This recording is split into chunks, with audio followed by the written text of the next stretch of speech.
जब जापान और जर्मनी की धरती से भारत को आजाद कराने की कोशिश कर रहे थे तो नेहरू यहां पर विक्षिप्त की तरह व्यवहार कर रहे थे। मतलब उसकी प्रतिक्रिया में सुभाष चंद्र बोस जो कार्य कर रहे थे उसकी प्रतिक्रिया में नेहरू विक्षिप्त की तरह व्यवहार कर रहे थे। विक्षिप्त आने पागल।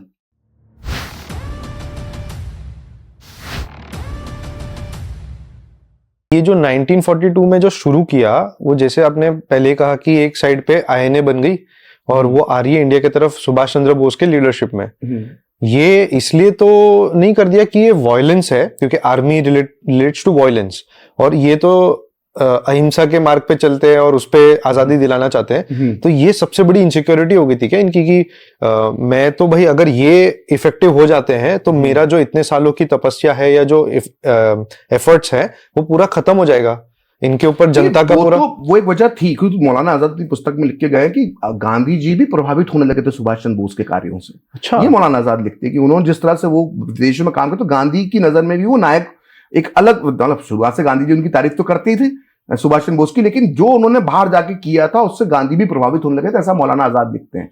और स्थितियां ऐसी बन गई थी कि लोग ये आरोप लगाने लगे थे कि यार ये, क्योंकि उसके अगर हम देखें तो बहुत लंबे समय से कोई आंदोलन नहीं हुआ था आजादी का, कांग्रेस ने एक लंबे समय तक आंदोलन नहीं किया था, और सुभाष चंद्र बोस एक बड़ी कोशिश विदेशी धरती से भारत को आजाद कराने की कर रहे थे। तो कहीं ना कहीं जो है ये भाव जो है वो कांग्रेस के अंदर आने लगा था। अब यहाँ पे मैं कैरेक्टर की बात करना चाहूंगा, बड़ा महान नेता है भारत का, वो है राम मनोहर लोहिया।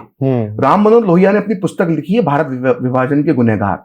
उसके अंदर वो ये बात लिखते हैं कि सुभाष चंद्र बोस जब जापान और जर्मनी की धरती से भारत को आजाद कराने की कोशिश कर रहे थे तो नेहरू यहां पर विक्षिप्त की तरह व्यवहार कर रहे थे। मतलब उसकी प्रतिक्रिया में सुभाष चंद्र बोस जो कार्य कर रहे थे उसकी प्रतिक्रिया में नेहरू विक्षिप्त की तरह व्यवहार कर रहे थे। विक्षिप्त आने पागल, मैडनेस। तो ये राम मनोहर लोहिया ने लिखा। कई जगह पर नेहरू के बयान है कि अगर सुभाष चंद्र बोस अपनी सेना लेकर भारत में आते हैं तो मैं उनका मुकाबला करूंगा, डंडे से उनका मुकाबला करूंगा, भारत पर इस तरह का हमला नहीं हो सकता है। तो नेहरू ये ईस्टर्न बॉर्डर पे जाके इस तरह के बयान दे रहे, तो नेहरू ने कहा कि कम से कम सुभाष चंद्र बोस कुछ तो कर रहे थे, और नेहरू सिर्फ यहां पे विक्षिप्त प्रतिक्रियाएं दे रहे थे। ये कोई प्रखर श्रीवास्तव के वर्ड्स नहीं है, ये मैं नहीं कह रहा, ये राम मनोहर लोहिया ने लिखा। तो उस वक्त की जो स्थितियां बन गई थी उसमें कहीं ना कहीं कांग्रेस की मजबूरी हो गई थी कि हम भी कुछ कर सकते हैं, ये दिखाना है। इसलिए भारत छोड़ो आंदोलन शुरू किया गया और बिना किसी प्लानिंग के शुरू किया गया। उसको लेकर कोई तैयारी नहीं थी, क्योंकि ये इनके दिमाग में नहीं था कि हमें इतनी जल्दी गिरफ्तार कर लिया जाएगा। इनको लगा हम लंबे समय तक नेतृत्व करते रहेंगे और जनता को हम अपने हिसाब से चलाते रहेंगे। तो जब गिरफ्तार हो गए तो जनता बेलगाम हो गई। तो भारत छोड़ो, जो आप जिस अहिंसा की बात करते हैं, तो भारत छोड़ो आंदोलन के दौरान जो हिंसा हुई है, मतलब खुद गांधी निराश हुए। गांधी ने कई बार अपने भाषणों में भारत छोड़ो आंदोलन के बाद जो हिंसा हुई थी, जो गांधीवादियों ने की थी, उसको लेकर बहुत निराशा व्यक्त करी।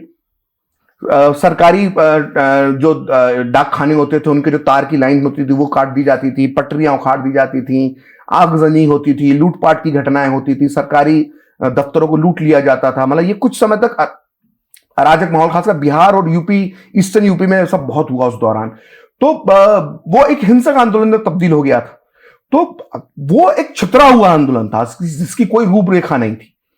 तो ये सब विसंगतियां हैं इतिहास की जो हमको कभी ढंग से पढ़ाई नहीं गई, और जब भी सब कुछ ऑन रिकॉर्डेड है, मतलब इसमें कुछ भी ऐसा नहीं है कि आपको जो है वो समंदर में कोई सुई खोजना है या भूसे का बहुत बड़ा ढेर लगा हुआ है उसके अंदर कोई छोटा सा कांटा ढूंढना है, या ऐसा कोई रिसर्च नहीं है। ये सब कुछ लिपिबद्ध उस समय के रिकॉर्ड्स के अंदर मौजूद है, लेकिन खास तौर से उसको एक खास मकसद से इसको छुपाया जाता है, इस जो सच है उसको दबाया जाता है, क्योंकि लोग नहीं चाहते कि असली नायक जो हैं उनके चेहरे सामने आए, उनके योगदान को मालूम। सिर्फ एक ही ब्रांड है जो इसने आपको आजादी दिलाई है।